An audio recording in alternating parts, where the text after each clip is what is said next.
A lot of this isn't going to make sense to you, and I'm sorry about that. I'm just going to start at the beginning, with the house.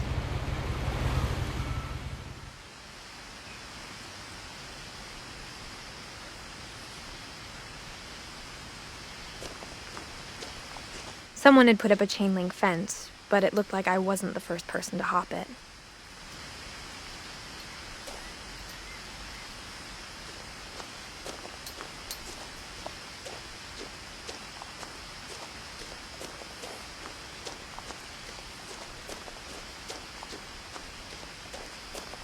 I lived here until I was 11, but I wasn't allowed inside half the rooms.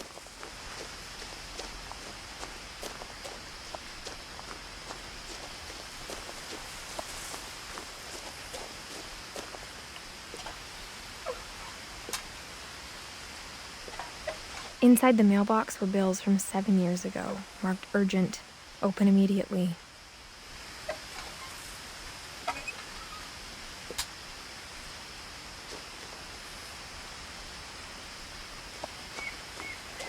I hadn't been back since my brother Lewis's funeral.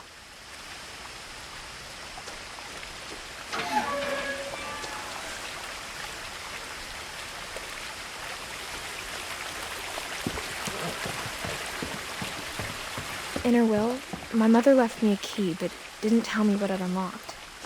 Maybe she thought I'd know, or she thought that the mystery would be enough to bring me back.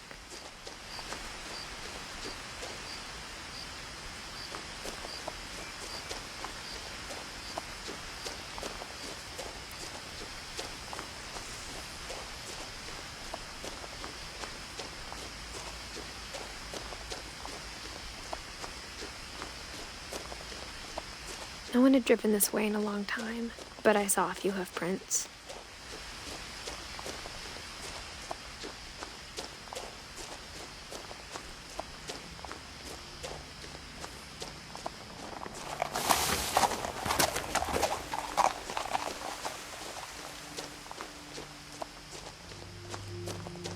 The truth is, even after I inherited the house, I never thought I'd come back to it.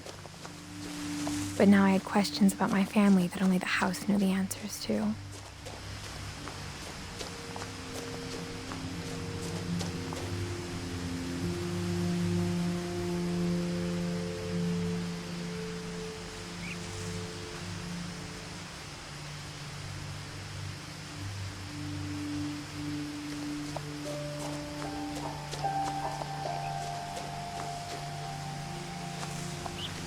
The house was exactly like I remembered it, the way I'd been dreaming about it.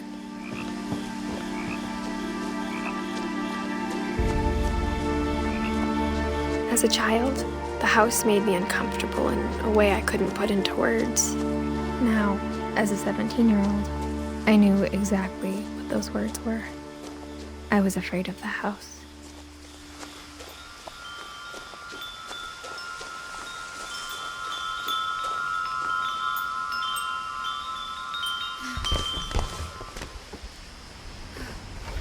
Crawling through the doggy door used to be a lot easier when I was 11.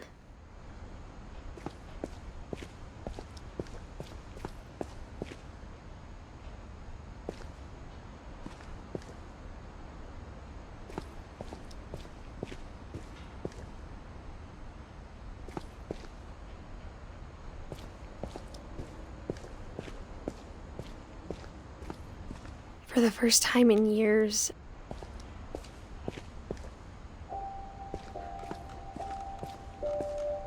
the power had been turned off the night we left.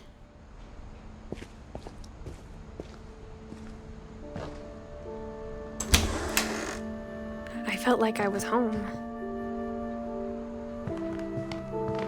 But instead of a family, there were just memories of one.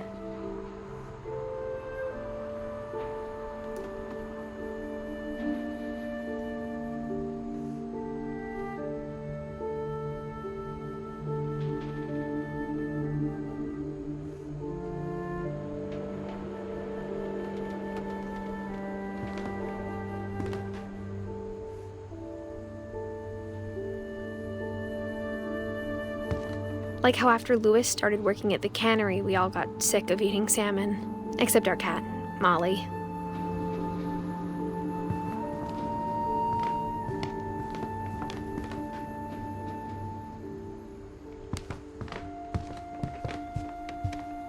The table was still a wreck from the night we left. It was like a bomb had gone off, killing everyone but sparing the furniture.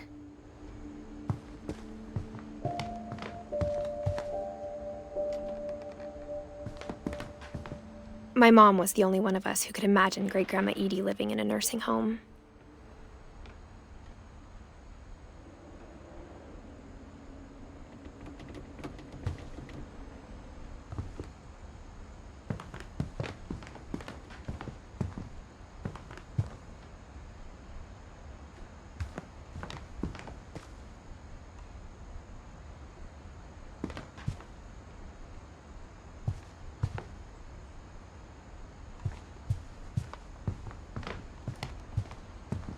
Nothing in the house looked abnormal. There was just too much of it, like a smile with too many teeth. Even the fireplace had a story. Edie told me the bricks came from the original house, after it sank.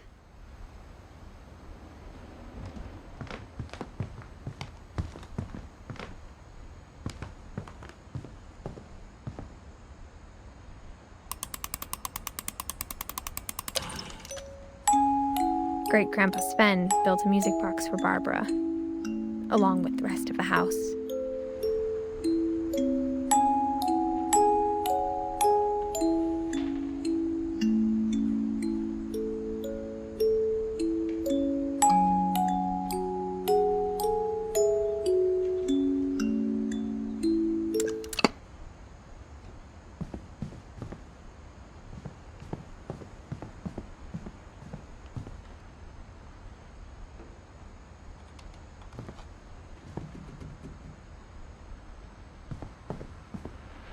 My mom wasn't much of an optimist, but she never stopped believing that my brother Milton was alive.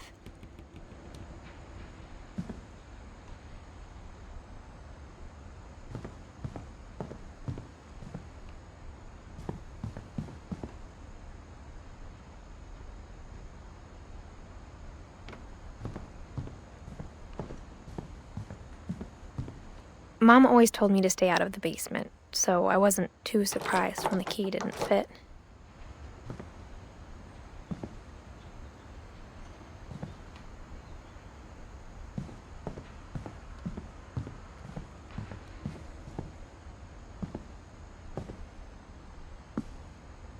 After Milton disappeared, Mom sealed up all the bedrooms. Then Edie retaliated and drilled peepholes.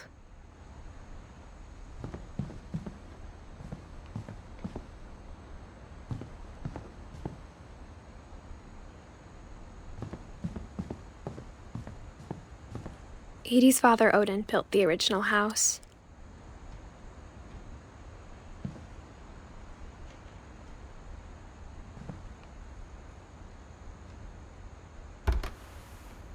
Barbara was a child star for 2 years, until America grew out of it.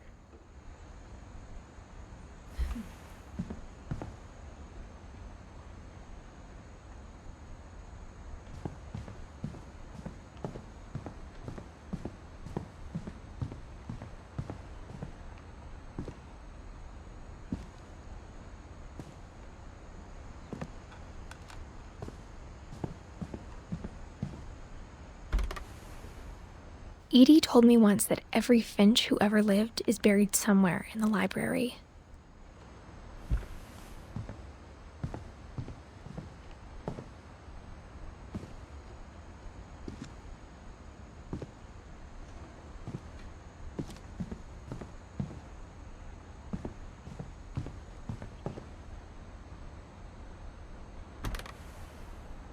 Molly always seemed like a girl I could imagine being friends with, if she hadn't died in 1947.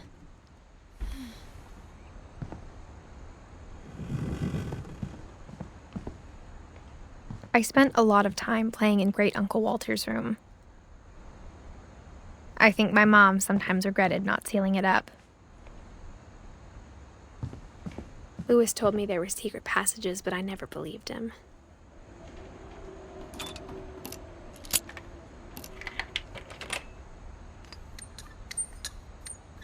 Turns out, my mom was really good at keeping secrets.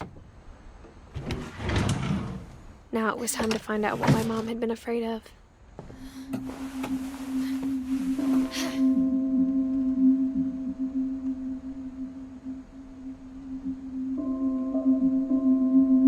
From the paintings on the wall, it was clear my brother Milton had been here before me. Reading this, maybe it sounds like I had a plan, but I had no idea what was behind that door.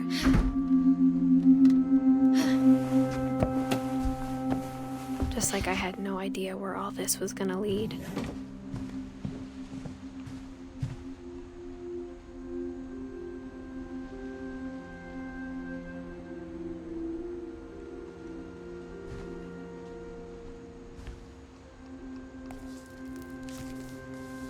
December 13th, 1947. Dear Diary, I'll be gone soon, but I wanted to tell somebody about what's gonna happen. It started when Mom sent me to bed without dinner. I woke up and I was starving, so I looked around for something to eat.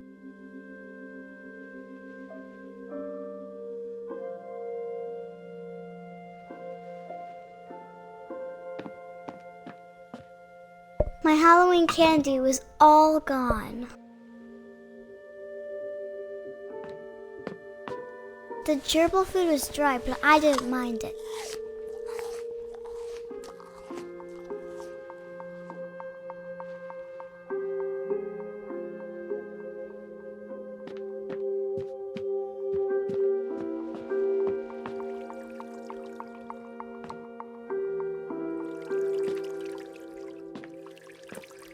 I thought about eating Christopher, but I held back.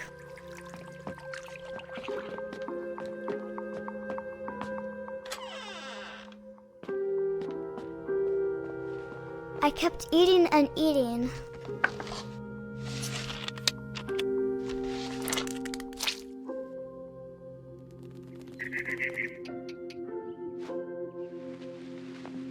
I ate a lot of things that night.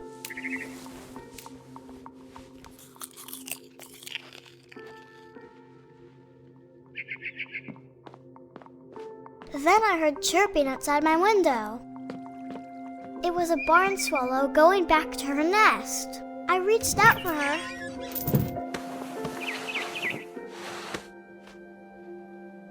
And suddenly, I was a cat.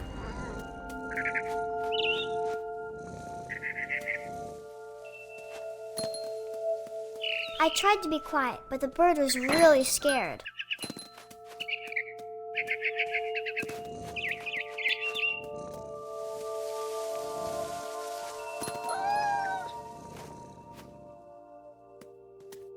Mom and Dad didn't even look at me.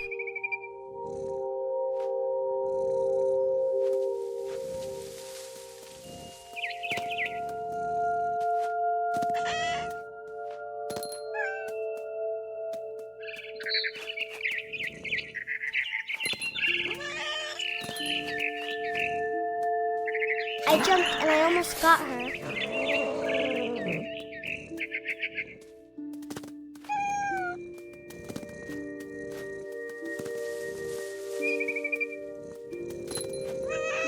I could tell she was getting really tired.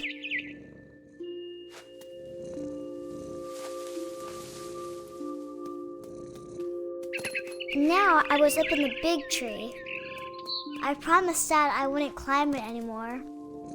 All I cared about was eating that mama bird. I gobbled her up. And suddenly, I was an owl. First, all I heard was the wind. Then I heard little teeth nibbling in the grass.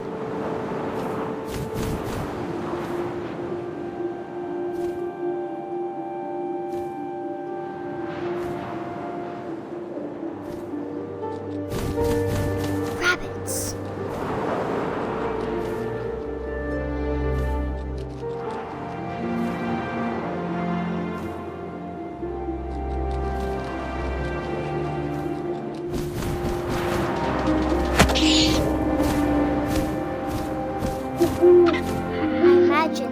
face looking up and seeing mine through my talons. I swallowed him up, and I didn't chew one bit. Then I flew off to find something bigger.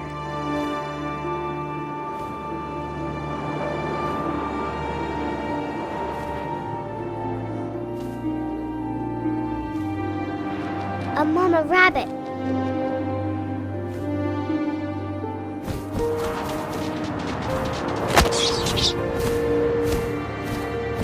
She was almost too big to carry. I started choking, but I couldn't stop eating. And suddenly, I was a shark.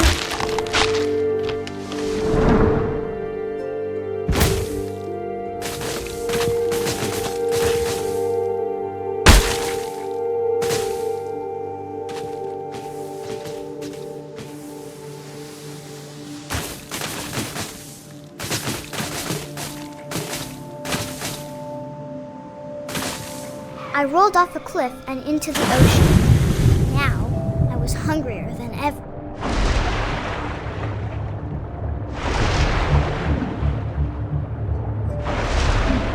I wanted fat, juicy seeds.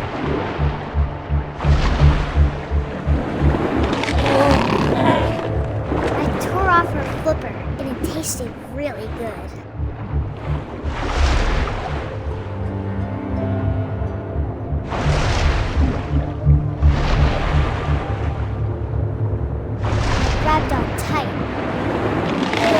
So hungry, I jumped out of the water.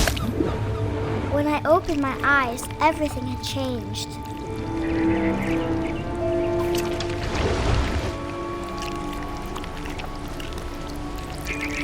Now I was a monster, and I smelled people everywhere.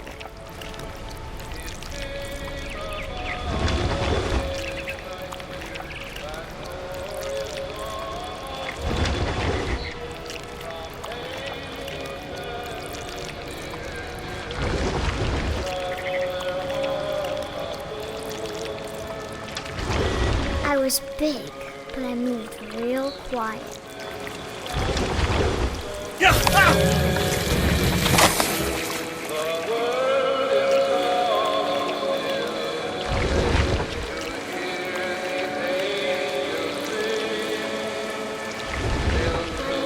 I wanted to stop, but also I didn't.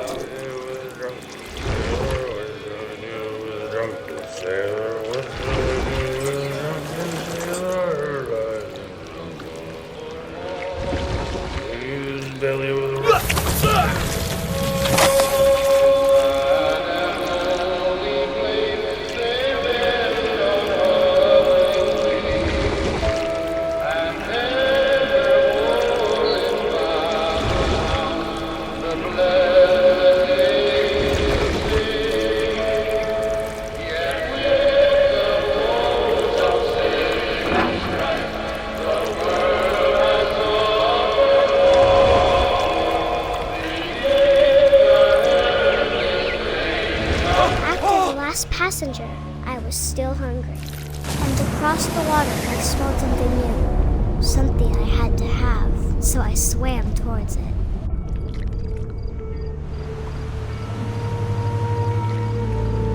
I slithered onto the sand, and the good smell went into an old pipe.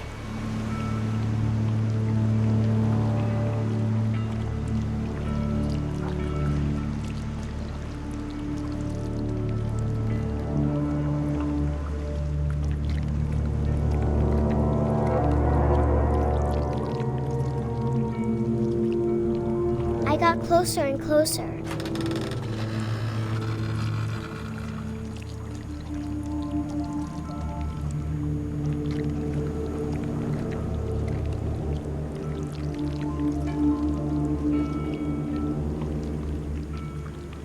All my stomach started growling. And suddenly, I was me again. I held my breath for a long time, but I couldn't hear anything. I think it's waiting for me to fall asleep. But it's not going to wait much longer. It needs to feed, and we both know I will be delicious.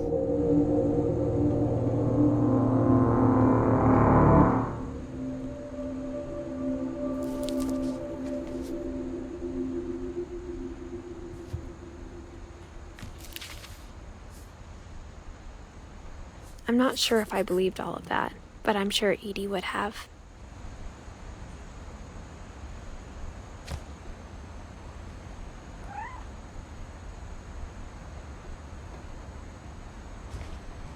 I can't describe it, but I felt like some part of Molly was still here.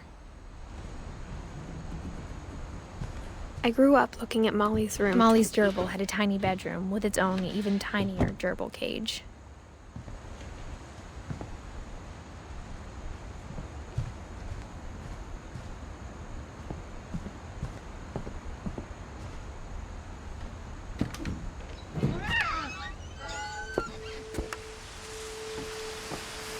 This will be obvious later, but my mom never told me any of these stories.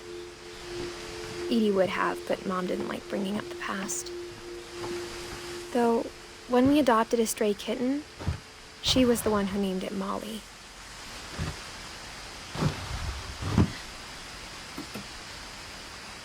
I spent a lot of time in Great-Grandma Edie's room.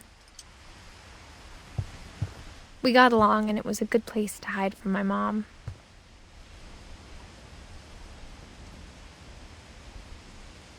Her room was like a museum.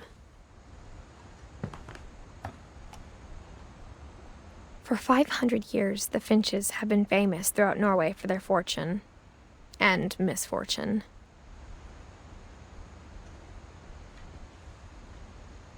Odin Finch buries the latest victims of the family curse, his wife Ingeborg and their newborn son, Johan.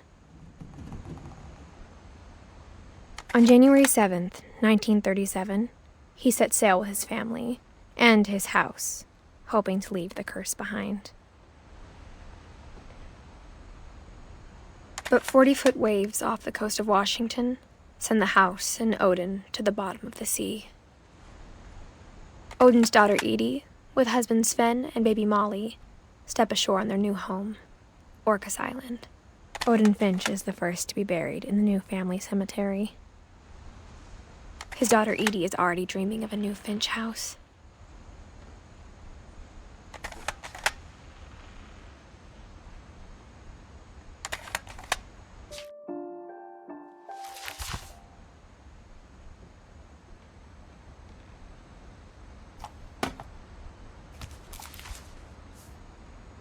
Whatever's wrong with this family, it goes back a long ways.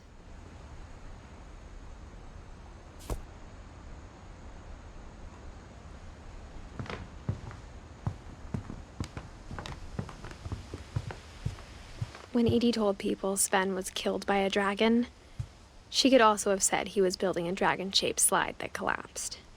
She could have, but she didn't. One summer, they evacuated the island, but Edie refused to go. For a few weeks, she was a celebrity.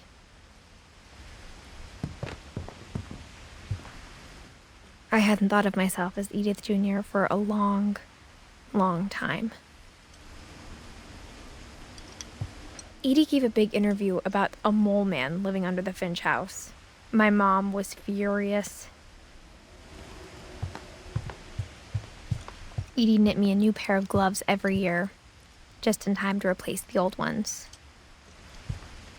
Louis died a week before we left, but Edie had already started to memorialize him.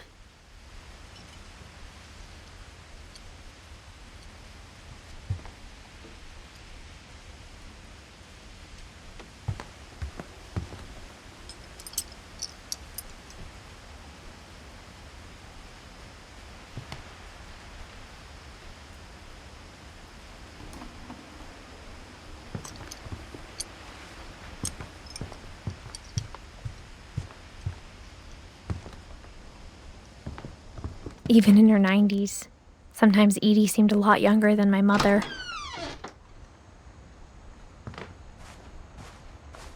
The only trace Grandpa Sam's first wife Kay left on the house was the pink bathroom. It was a pretty big trace.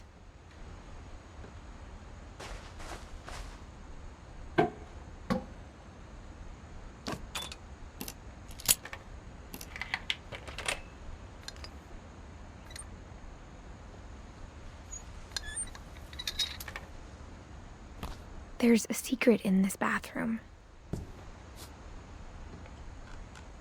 It's in the last place you would look. It isn't in the cupboard. It's hidden in this book.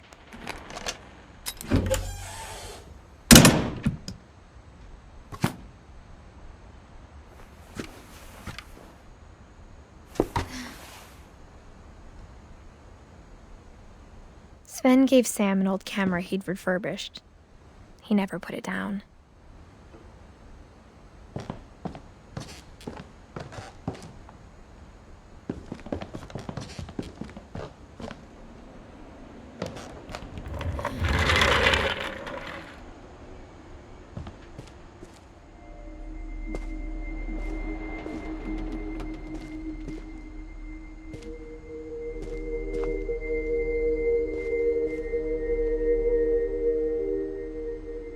I knew Grandpa Sam had a twin.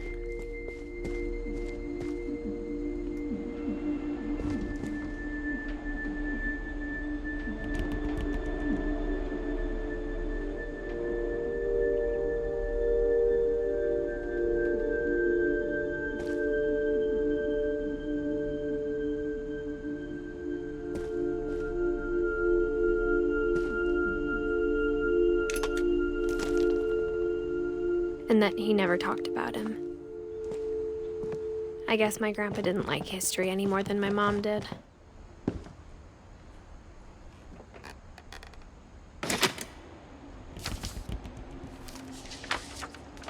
How I Want to Remember My Brother by Sam Finch. The thing I remember is that when he made up his mind, that was it. My brother said he'd die before he ate another mushroom, and he did. At Barbara's funeral, we swore we'd never be afraid again, and he wasn't. I think Calvin always wanted to fly.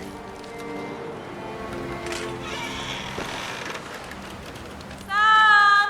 Calvin! Dinner's ready! Coming!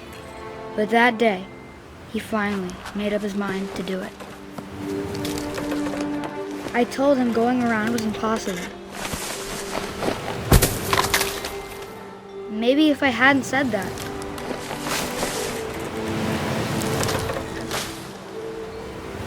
Calvin! I'm not gonna tell you again! Maybe if the wind hadn't picked up. Then maybe he'd still be here. But I doubt it. I think he'd already made up his mind. That's what I want to remember about my brother.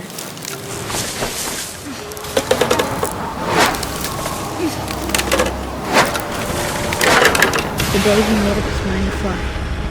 And he did.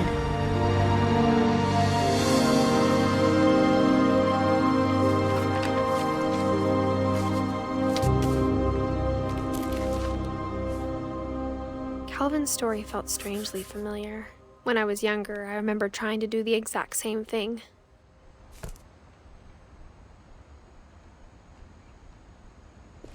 After the funeral, Edie roped off Calvin's half of the room.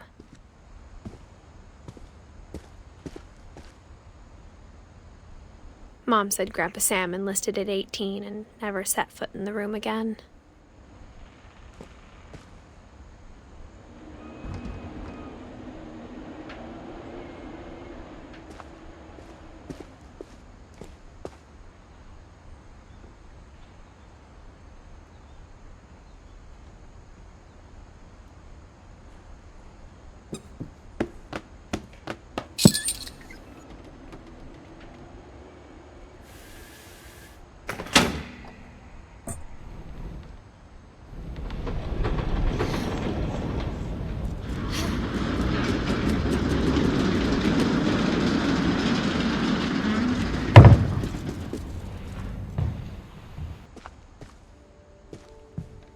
The passages were a pretty tight fit.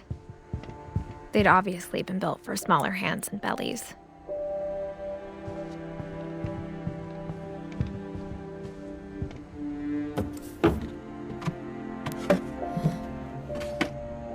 Growing up, I always thought of Barbara as a child star.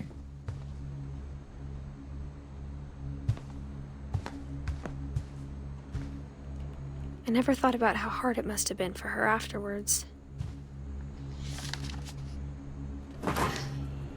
Of all the stories people wrote about Barbara's death, I'm surprised Edie saved this one.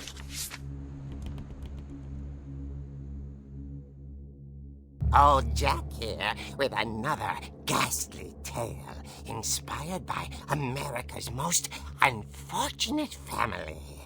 I'm calling it The Surprise Ending of Barbara Finch. As a child star, Barbara was famous for her scream. Now at 16, she was all washed up. A has-been. But in a lucky break, she'd been asked to perform her signature scream at a local convention for monster movie fans. It was just the boost her career needed. Unfortunately, her scream hadn't aged well. Getting better. I think you just need the right motivation. Her biggest fan and current boyfriend, Rick, was about to demonstrate when... Now that was a great scream. It was Barbara's father, Sven. He'd slipped into a table saw and had to be rushed to the emergency room. So Barbara got stuck babysitting her youngest brother, Walter. Her convention comeback was cancelled.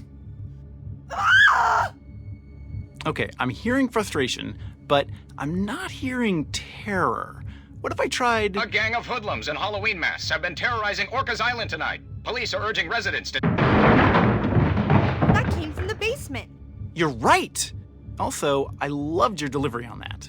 Why is your basement door locked? Because my dad likes making puzzles and secret passages. There's a key hidden in the music box. The secret is to keep winding and winding until finally the key pops out. Thanks, babe. I'll be back in a sec. 20 minutes later, Rick hadn't returned. So Barbara went to look for him, right on cue. She reached for the music box. And as she wound the key, she listened for Rick, but the house was silent.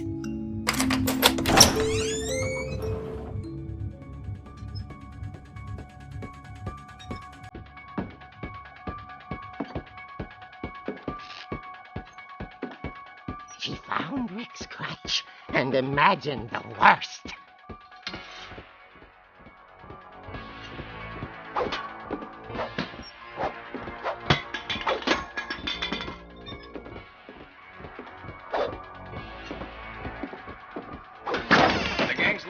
Infamous Hookman killer, Dr. Carl Hamill, who impaled and then ate his family 10 years ago tonight.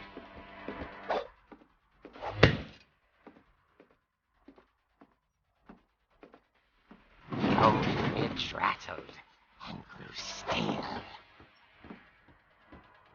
Oh dear! Oh! Rick? Barb, relax. I was just trying to scare you to help you find your scream. Well, I'm not scared, Rick. I'm furious. Then act furious. All I'm getting from you now is that you're hurt and confused and She threw him out, but she kept a little something to remember him by. Barb, have you seen my other crutch? And she was still holding it when she fell asleep watching the late picture show. Hours later... Barbara! Walter, what's going on up there? Ah! Okay, I'm coming up, but if this is a trick, you're dead, Walter.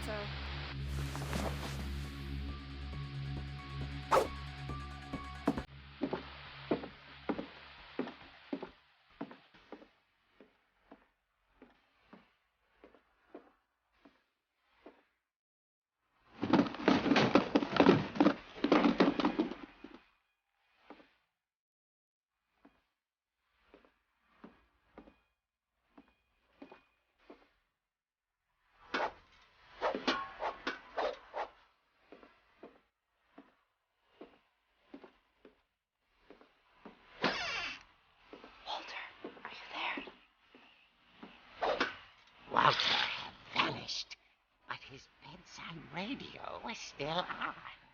Orcas Island police describe the man as 6 feet tall, with a steel hook for a hand.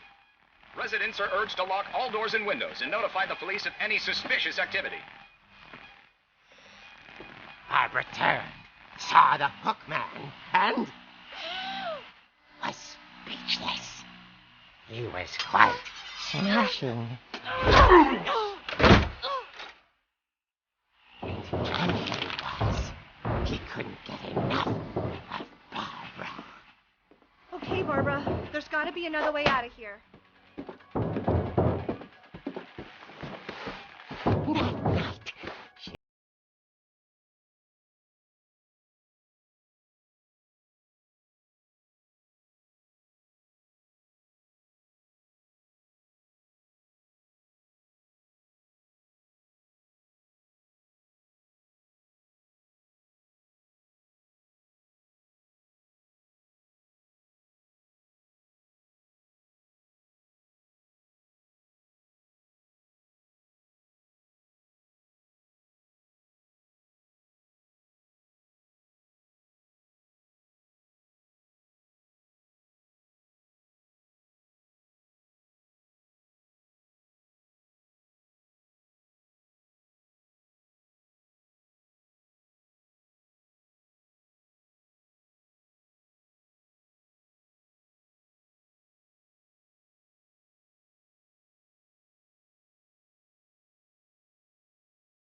was coming from inside the house.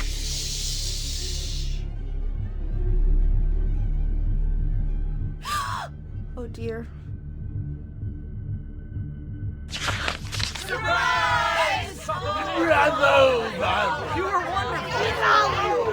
monsters had come to surprise her. For Barbara, it was a dream come true. Then she saw what kind of monsters they were, and she realized what was about to happen. She was going to be famous. And with her final breath, Barbara Finch gave the performance of her life.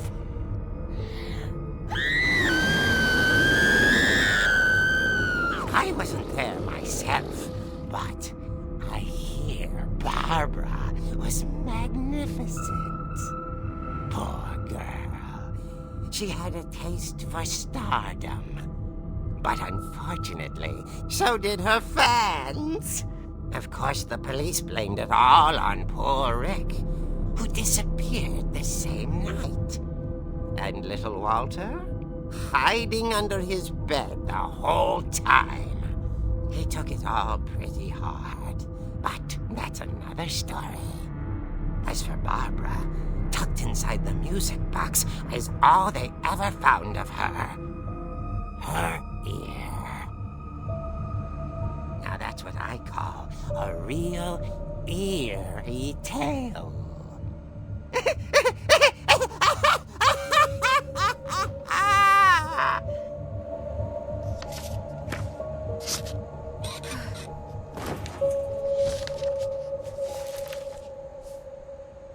Edie told me all Barbara wanted was to be remembered, as absurd as that comic was. Maybe what Edie saw was a happy ending.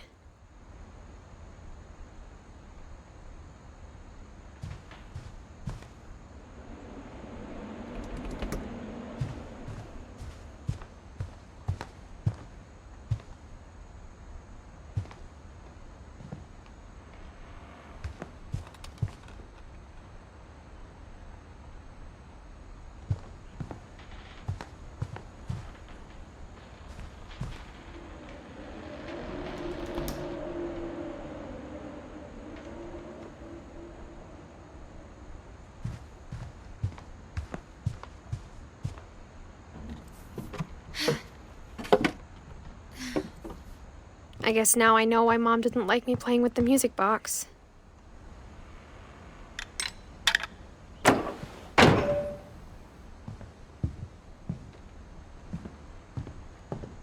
Whenever people ask me about my family, the first thing they always want to know about is Barbara.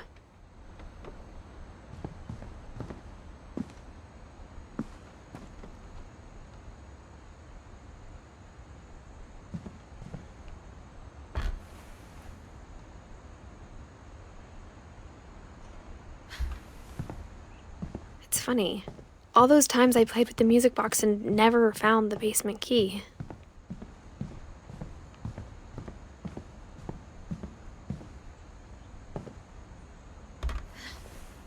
My Grandpa Sam spent 7 years sharing a room with his dead brother, Calvin.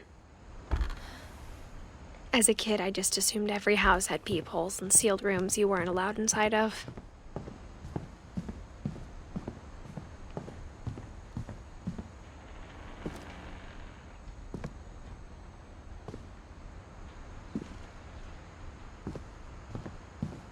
A lot of things got left behind in the whirlwind of that last night.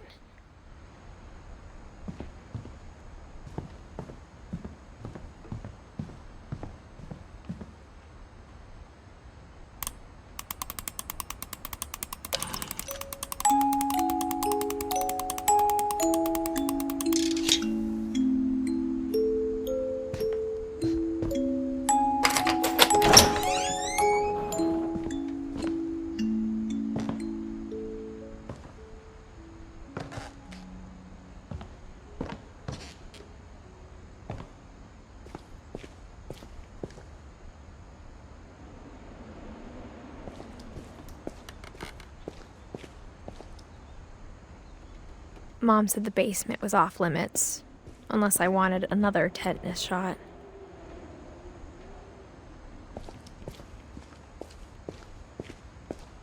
I saw Edie sneak down to the basement once, carrying packages.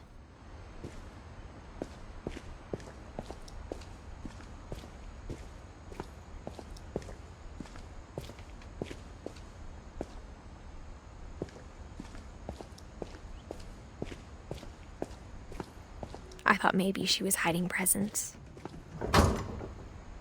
It turned out she was hiding a lot more than that.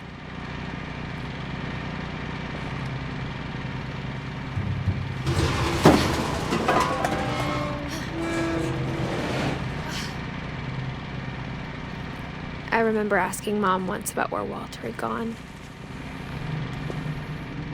She said after Barbara died, he got as far away as he could. If there's a pattern in all these stories,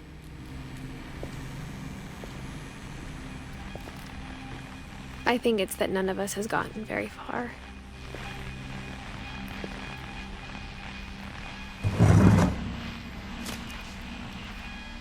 Goodbye, everyone. I can't believe I've been down here for 30 years. On that first day, after the shaking started, I didn't think I'd survive the week.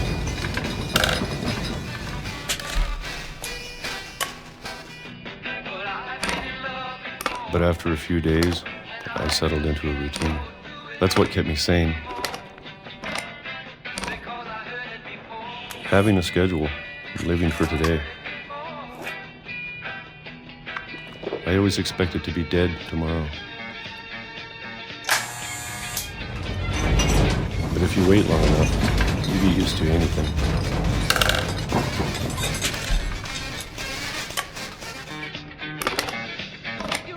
Even a monster on the other side of a door starts to feel normal. Almost friendly.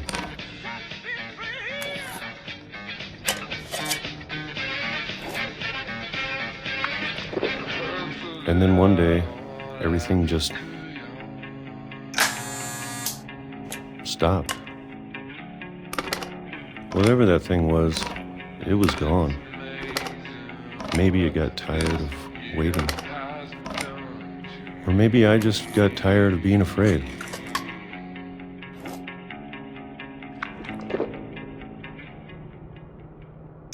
It's been a week now, the longest in 30 years. I'm done waiting. I have to leave while I still can.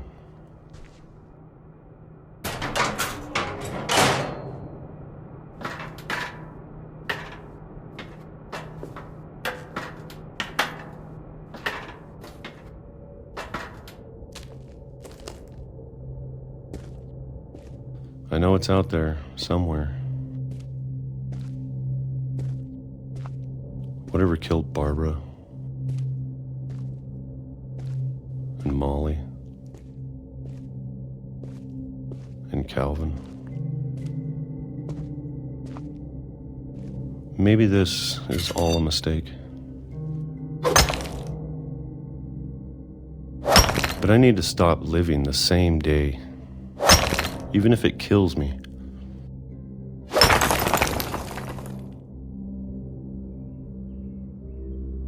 Whatever's out there, I want you to know I'm ready for it. I'm going to appreciate all of it, especially the food. I don't mind if I only have a year left. Or a month. Or a single week. I'd be happy with one new day. I can already imagine the sun on my face.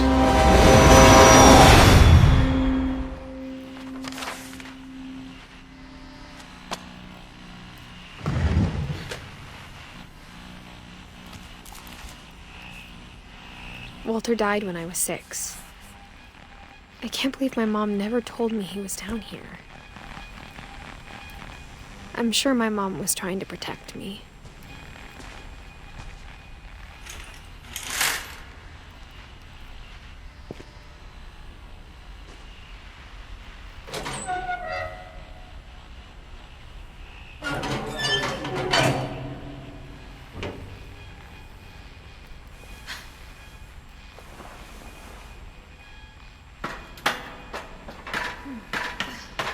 Maybe she was afraid I'd end up like Walter.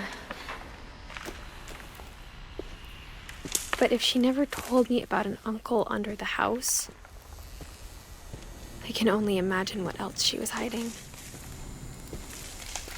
I don't want to make the same mistakes she made.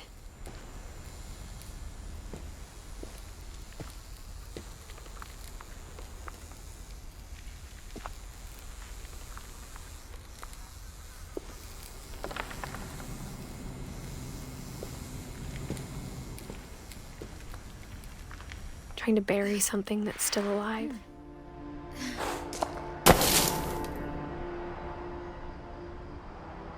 Now that there's only one of us left, or maybe 2, I thought it was time I heard the stories for myself and found out what happened to everyone else. But now I'm worried the stories themselves might be the problem. Maybe we believed so much in a family curse, we made it real.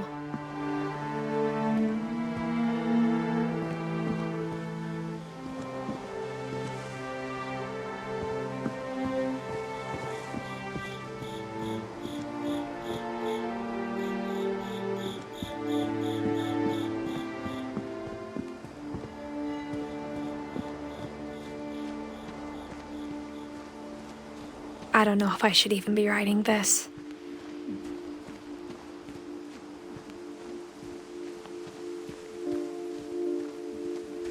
Maybe it'd be better if all this just died with me.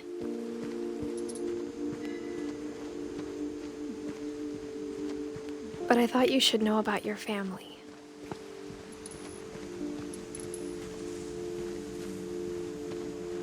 And the history you're a part of.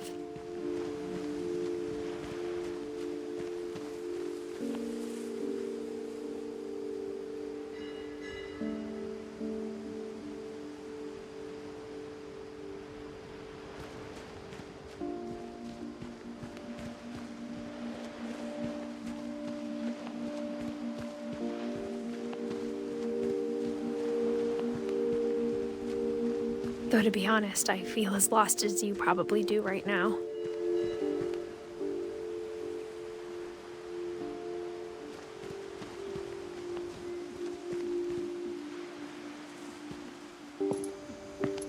I think the people in these stories believed them, for what that's worth.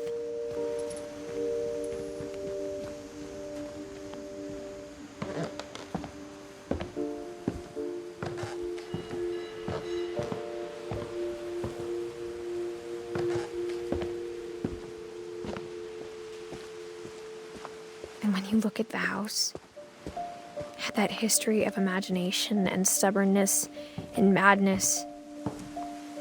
Any of it seems possible.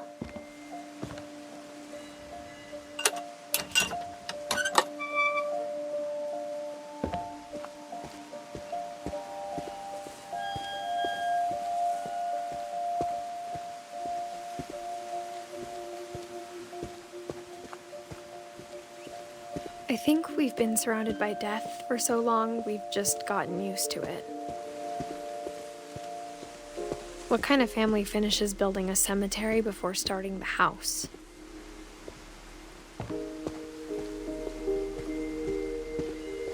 It's embarrassing for me to admit this, but the pet cemetery made me more uncomfortable than the human one. 3 of the gerbils were mine, and 2 had been my fault.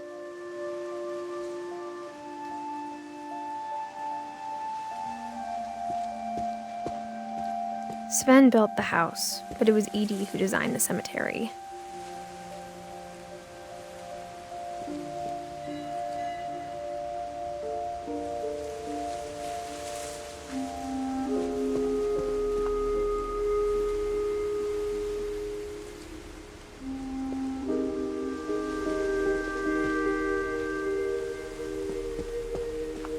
I'm sure Odin's monument had been Edie's idea. My mom was always trying to move on, but for Edie, the past never went away. She could see it poking out of the water at low tide.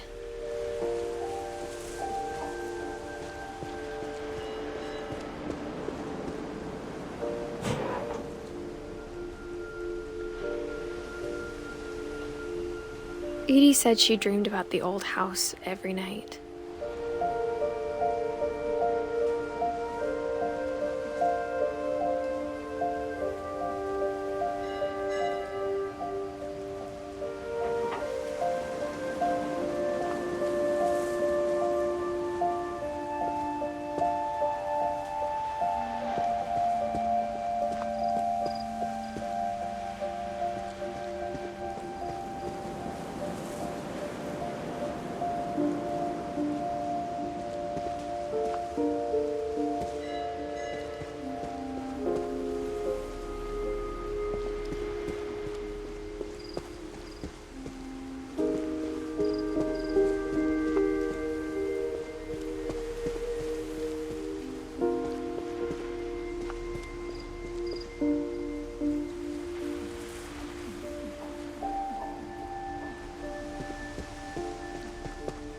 Edie's side was always easier for me to understand.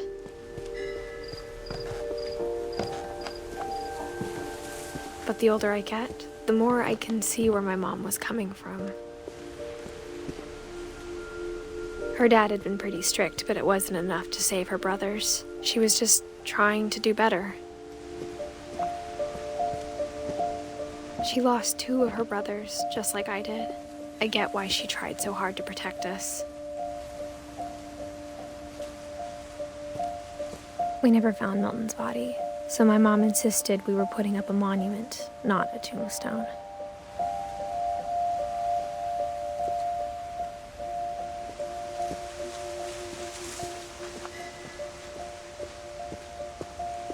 There's so many things I wish I could ask my mom now.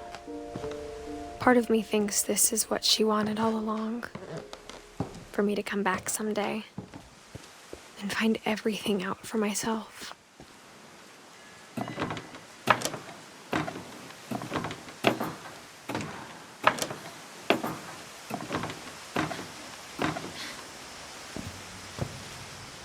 But looking back on it now, if she told me there was going to be so much climbing, I never would have come when I was 22 weeks pregnant.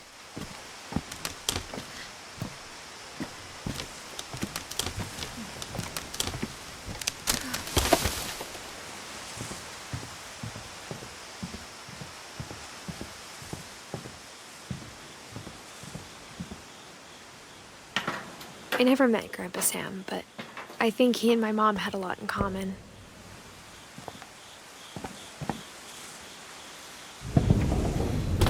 They were both pretty intense. Sam spent his life shooting photos, but Mom said he got nervous being in front of the camera. I guess we're all afraid of something.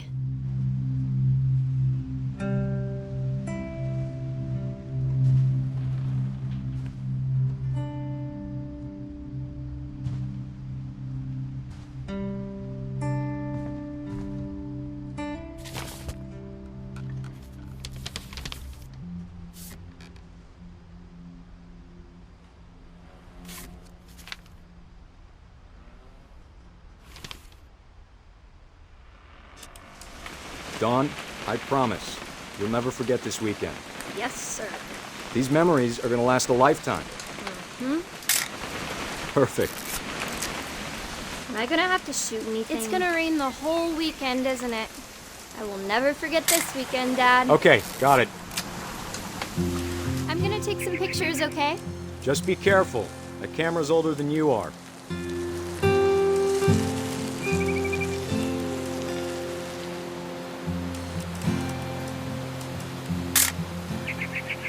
You're right, Dad. It's starting to clear up. Still freezing, though.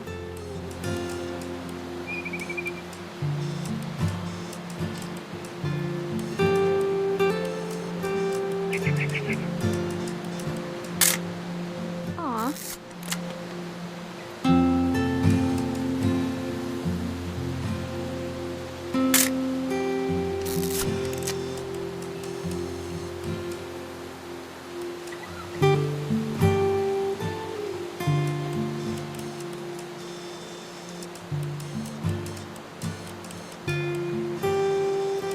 Definitely should not have drunk all that coffee.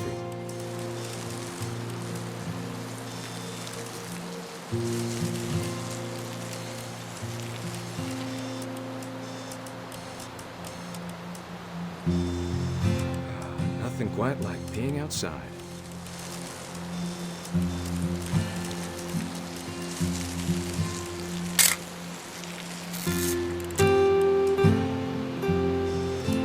Oop. A little more gas in the tank, I guess. Hey! That's a keeper. I'm just saying, I'm not always gonna be here, Dawn. You'll need to remember this stuff, if you want to survive. I'll be fine, Dad. You know who else thought he was gonna be fine? Some guy who died. Dawn, I'm being serious. I know, Dad. You're always serious. Doesn't being out here make you want to chill out? Well, to tell you the truth, I haven't been out here in 20 years. Dawn, don't you think you could find something more interesting to photograph? Last time I was with my brother Calvin. Man, that was a great trip. Your grandpa Sven taught us how to fish, how to build a fire. We found an old logging trail. There were deer everywhere. I bet if I could remember where that trail was, we'd spot a buck for you in no time. Give me a minute to check the map.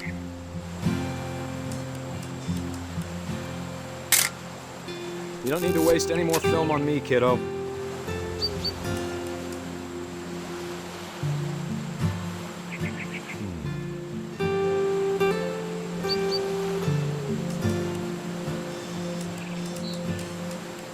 Let's see.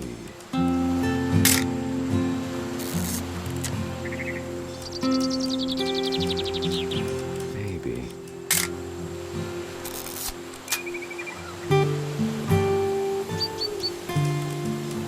Or was it?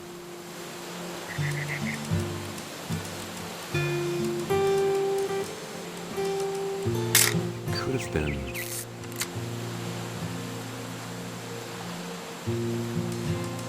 Dad! Good eyes, Dawn. Before you take the shot, let me get a picture of it.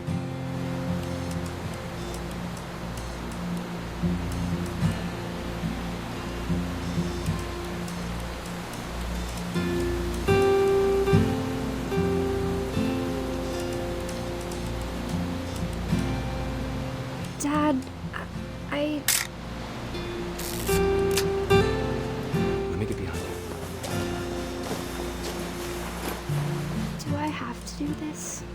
Dawn, you don't have to do anything.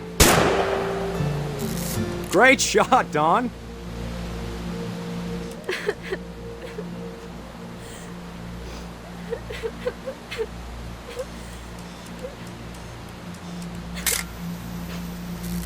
I'm proud of you, Dawn. Always remember that, okay?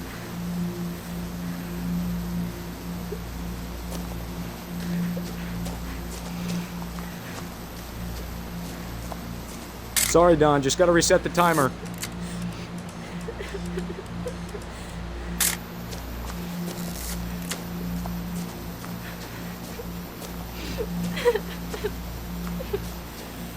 Dad, it's twitching. I think That's it's totally normal, Dawn. Just focus on the camera. Try not to think about— Dad!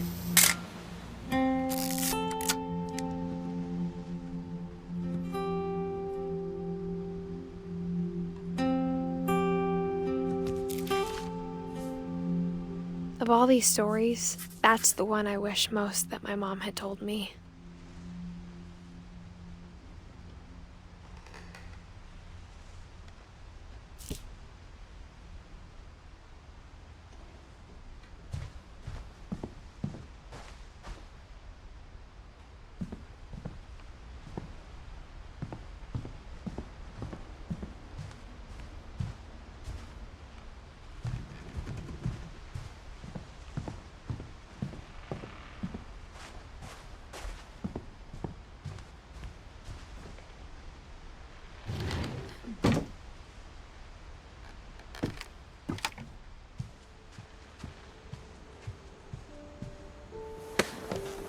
After Sam died, my mom and Edie got really close.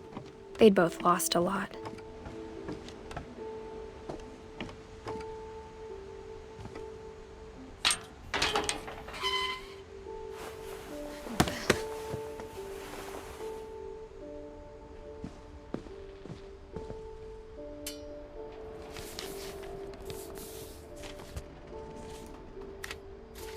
Dear Kay, do you remember the way Gregory used to laugh when he thought he was alone? Like something funny was happening, but only he could see it.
called that night.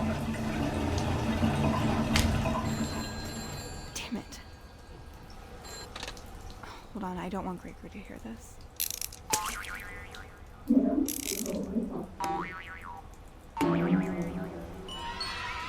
I wish he could have told us.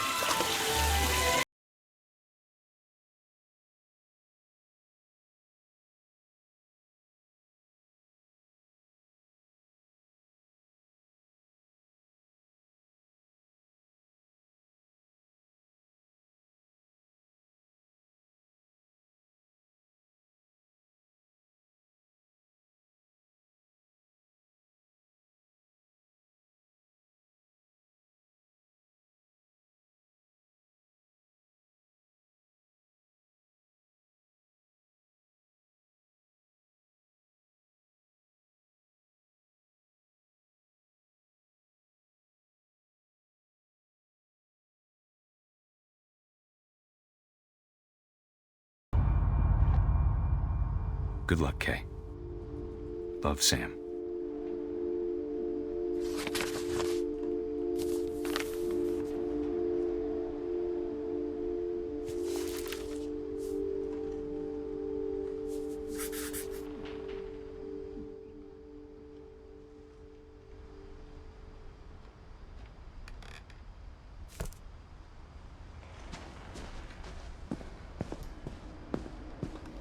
I can't imagine my mom ever writing poetry, and yet...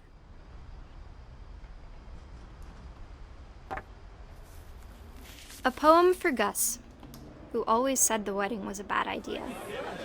Our father never hit us kids, at least not very hard, before the day my brother said with teenage disregard that he'd be dead before he'd see a wedding in our yard.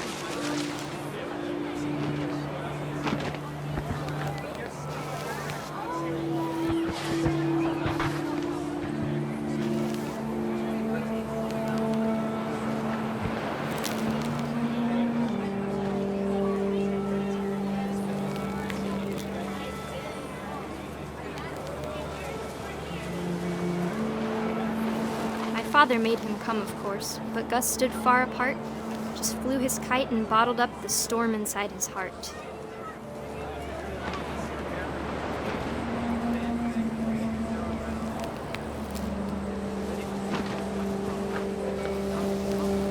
I tried to talk him out of it, but though he'd never met her, "We don't need a stepmom," were the words that I now pronounce you husband and wife. You may kiss the bride.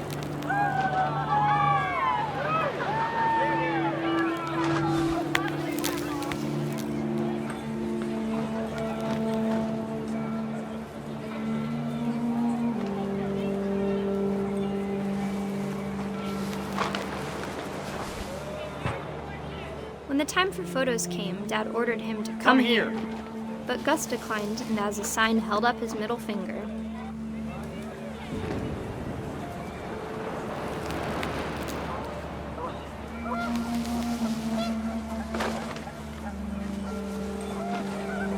The wind picked up, and panicked geese appeared and quickly went. But all the humans did that day was go inside the tent.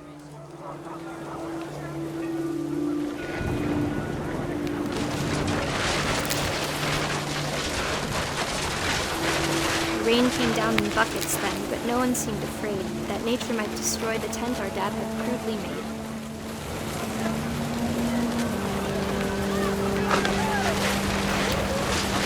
The thunder sounded much too close and full of angry power. But all my father said to this was, "Make the music louder."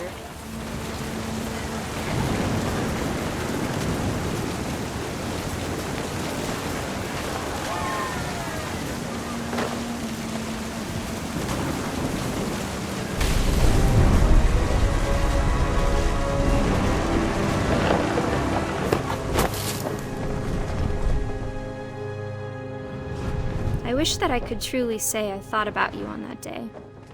Out there on the beach alone, just you, the wind, the sea, and foam. But I didn't, until we found you.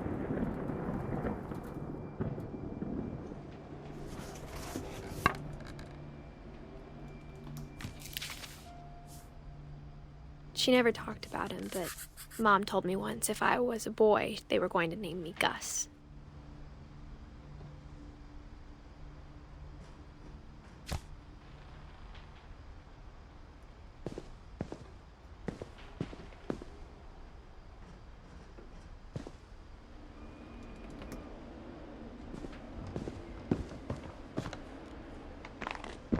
My mom moved up to the loft after her brothers died. At the time, it was as far away as she could get.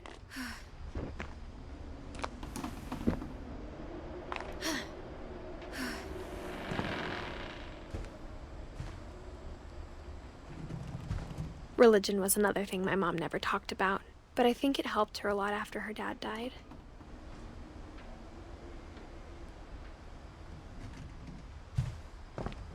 She spent a summer building houses in Calcutta, where she met my dad, Sanjay.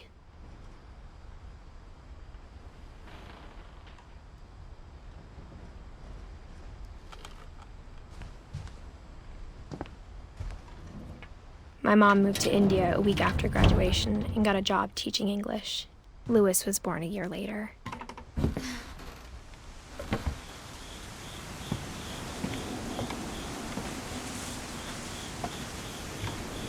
When my dad died, I don't think Mom knew where else to go. I'm sure Edie was happy to have her back.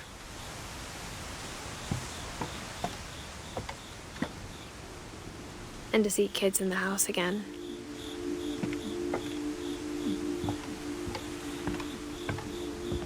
The house had to get a little bigger, but Edie was used to that. And for a while, things were good. Almost normal.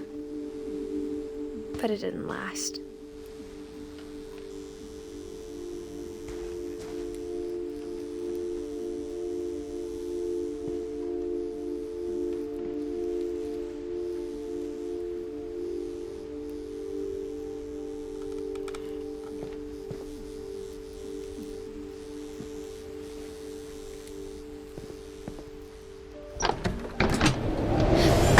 The beginning of the end was Milton's 10th birthday, when Edie gave him a castle.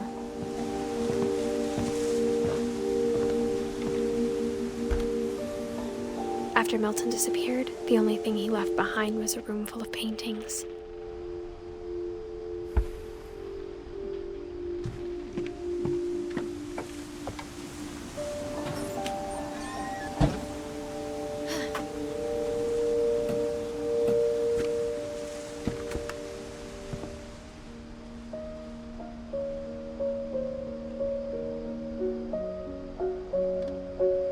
I think Edie was happy to finally have another painter in the family.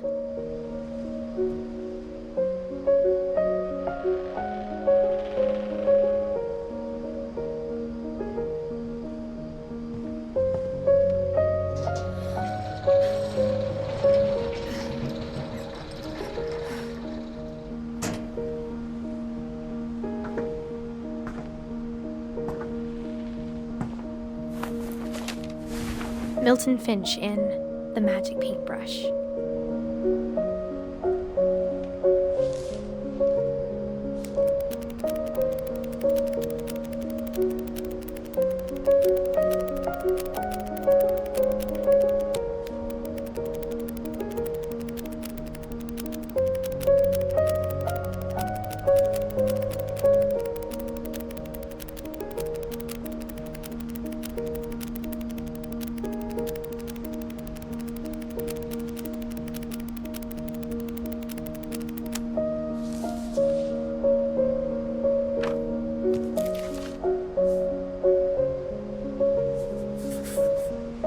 I was 4 when Milton disappeared.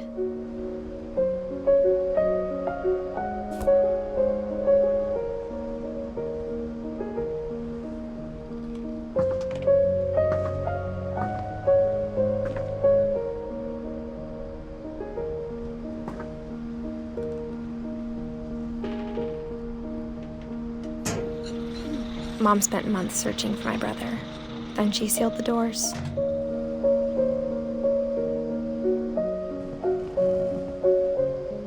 Whatever Milton had found in the house, Mom didn't want it getting out.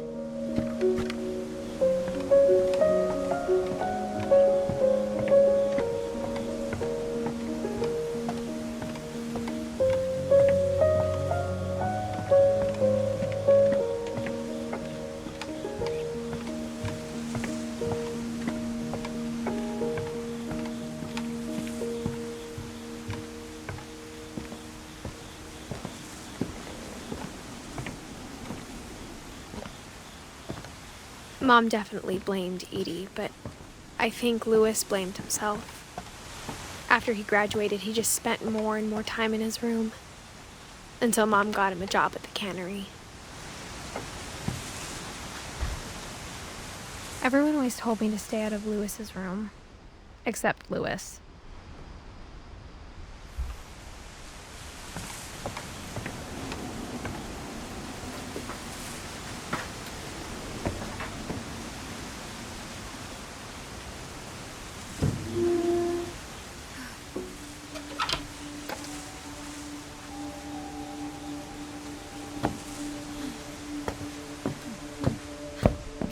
Louis's room smelled very, very familiar. That part of him lived on.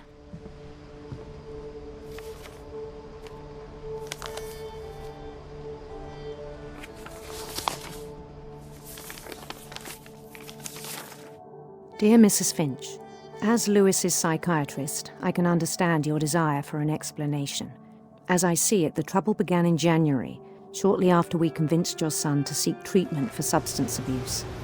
Newly sober, I believe Louis first noticed the monotony of his daily life.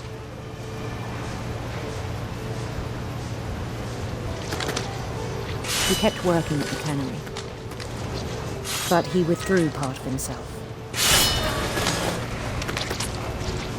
In our sessions, I saw the same behavior. His mind began to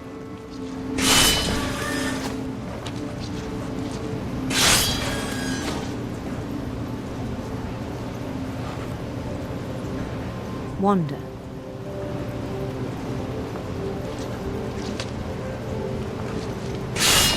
I asked him to describe it. He said he started small, imagining a labyrinth. He'd feel his way about. Then something moved. Bats. And toads.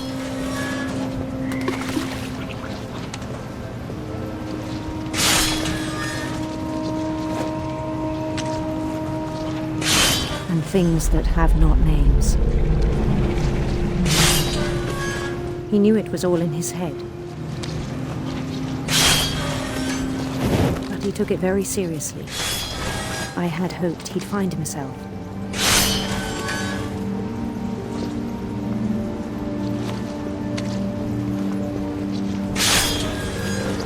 But he found something more. I worried about him then.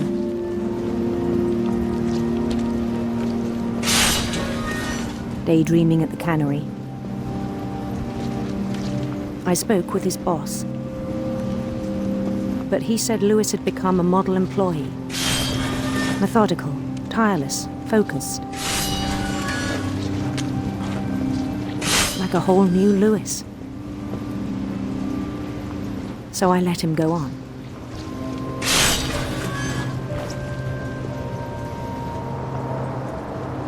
I even encouraged him. It seemed very promising at first. He told me he'd made a new friend.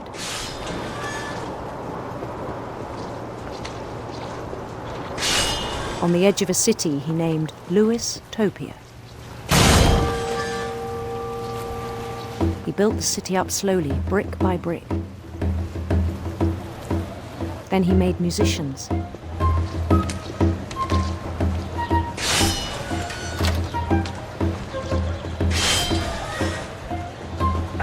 And songs for them to play. He talked about starting a band.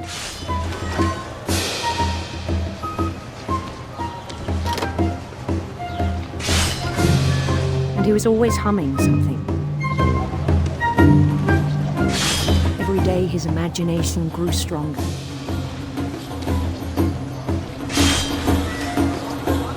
He no longer spoke at the cannery. But his chopping was as reliable as ever. Then one day it struck him that all the cheering crowds even the stones under his feet, were all in his imagination, so he could do whatever he wished.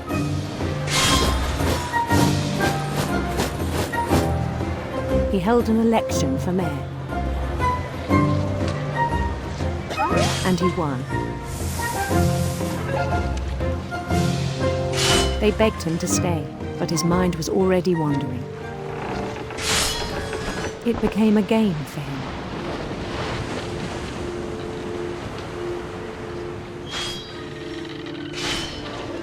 He'd conquer a city, then immediately push on.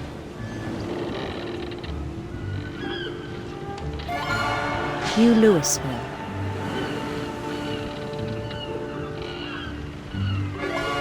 St. Louis. He started drifting away from our reality.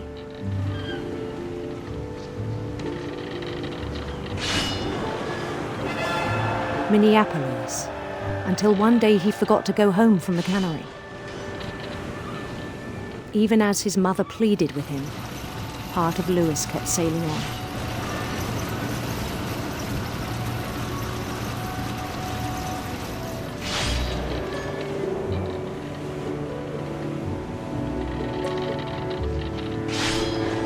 In Louisburg, he heard rumors of a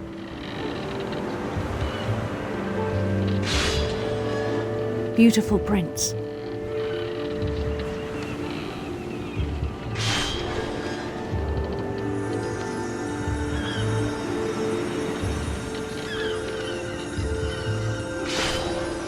The prince was on his own quest for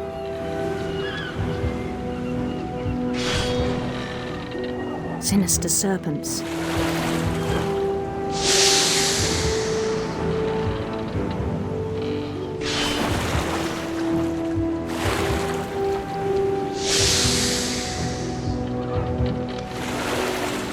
He followed the sound of his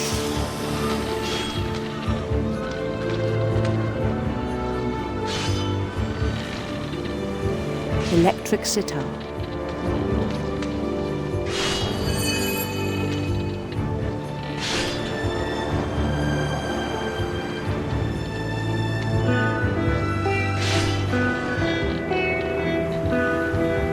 His chase led him to a golden palace east of the sun and west of the moon.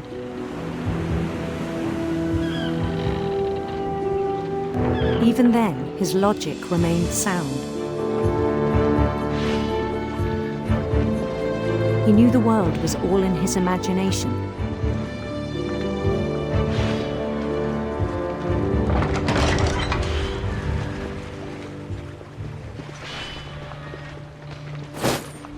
But he was so proud of having created it.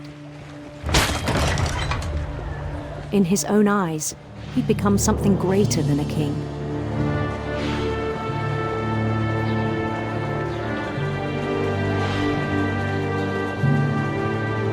For someone who'd never known success in the real world, I think it was overwhelming. And then it struck him that the real Louis was not the one chopping salmon, but the one climbing the steps of a golden palace.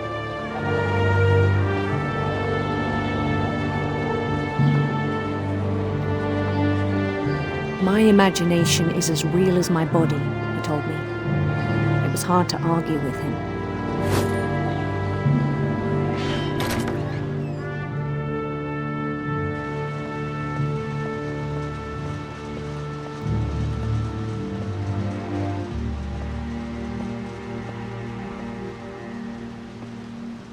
He began to forget the world we know.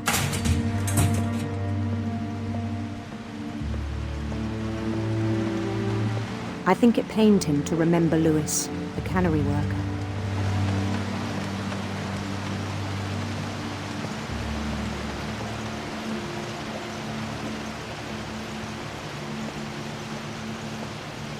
He began to despise the man with a royal contempt.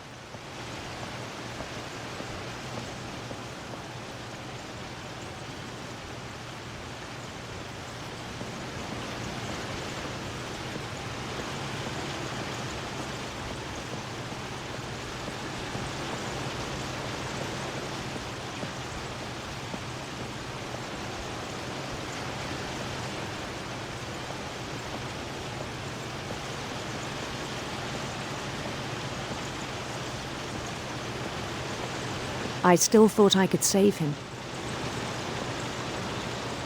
Even after he said he was being crowned king over all the lands of wonder.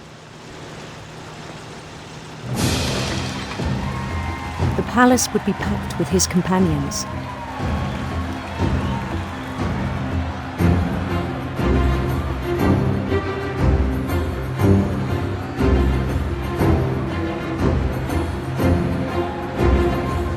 Including the wise Calico who'd insisted on inviting me.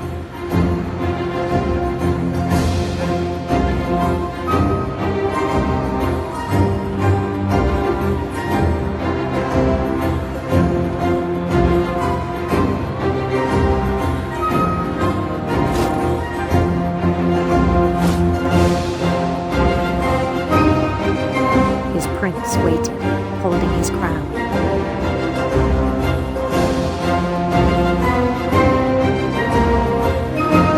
There was only one thing left to do.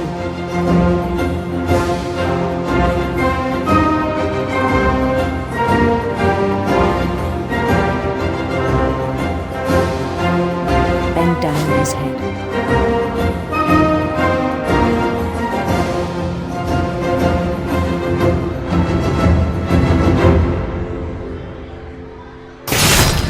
And the rest I think you know. Mrs. Finch, your son was a kind man who will be missed by all of us who knew him.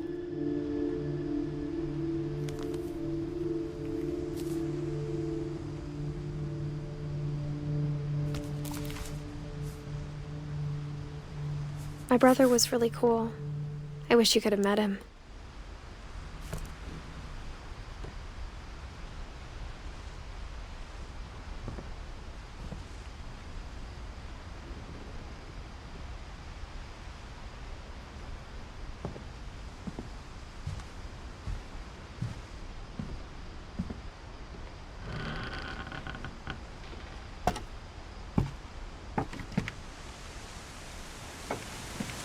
On the way back from Lewis's funeral, my mom told me to start packing. She waited until the day before we left to tell Edie. I'm not sure if she wanted to make it easier or harder.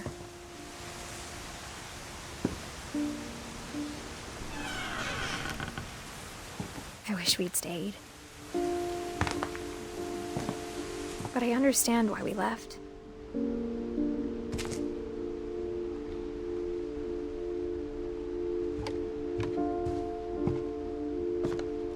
My mom ended up leaving everything behind.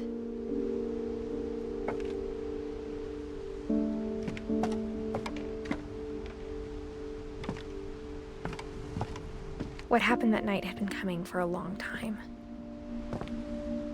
Maybe it should have come sooner.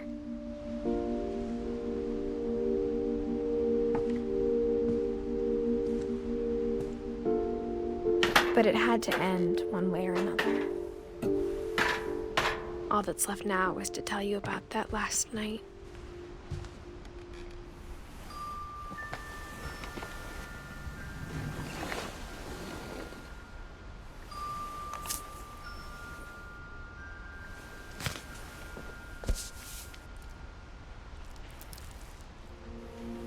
That whole last day, Edie just watched us pack and didn't say a word. Until supper, when she raised her glass and said, "To our final night together, and all our final nights apart." Grandma, you know what I said about alcohol. Some of your medications are very Edith, specific. I left a present for you in the hallway. Why don't you go open it? The grown-ups have to argue now. I'm sorry, you're right. We're all leaving tomorrow. Let's just enjoy our last... I'm not leaving. Edith, you're excused.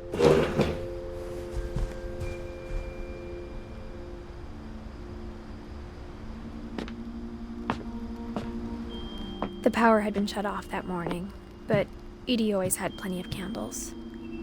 When my mom sealed the library, I don't think she knew about the other entrance. Or that Edie had a key to it.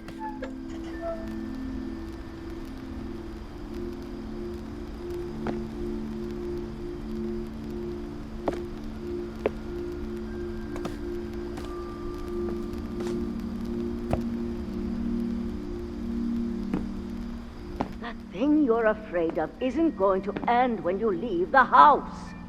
Edith has a right to know these stories. My children are dead because of your stories. I think it's best if Edith and I leave tonight. We'll have the nursing home send a van for you in the morning, okay?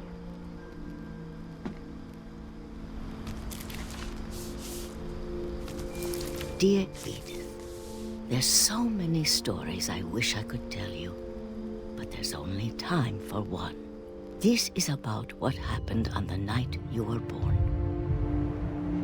That night, the tide went way, way out. It was the first and last time I ever saw the old house aground.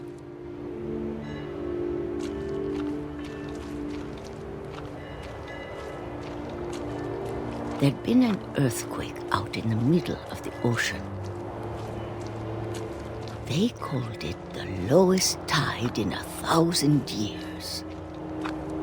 God, it smelled awful. You know, I've seen that house every day of my life.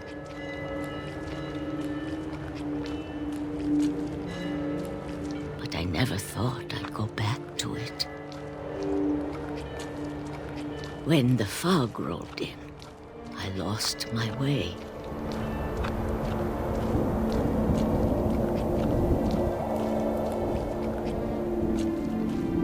I got turned around.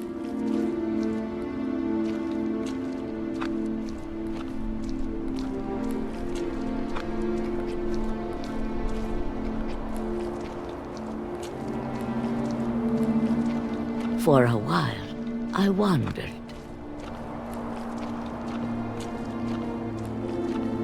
I started seeing things.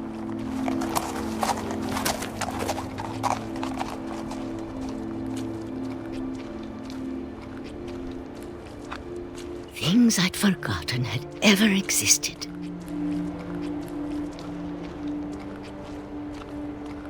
But when I saw them, they felt like old friends. That night, a lot of things came back to me. Or maybe I came back to them.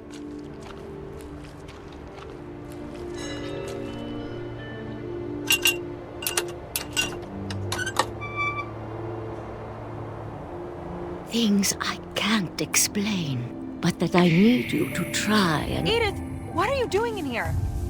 It's mine. Edith! Mom, you're gonna rip it! Let go!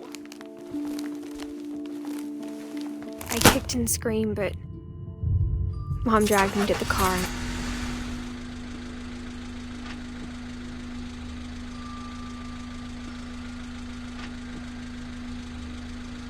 I never saw Great-Grandma Edie again. The next morning, the band came to pick her up, but she was already gone. After that, we moved around a lot.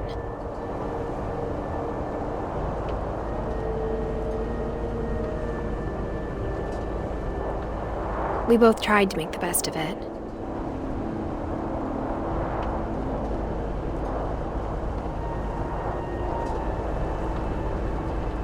A few years went by.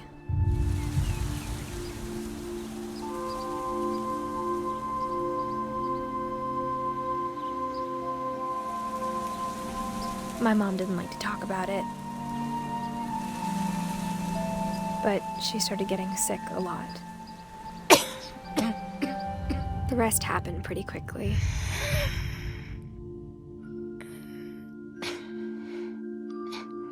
She got better for a while, and then she didn't. And then I was alone.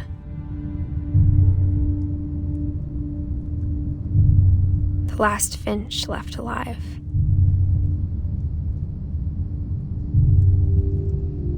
Until I found out about you. I'm still not sure what to tell you about all this. If we lived forever, maybe we'd have time to understand things. But as it is, I think the best we can do is try to open our eyes and appreciate how strange and brief all of this is. This journal was supposed to be for you. But now I hope you'll never see it. I just want to meet you and tell you all these stories myself. But I guess if you're reading this now, things didn't work out that way.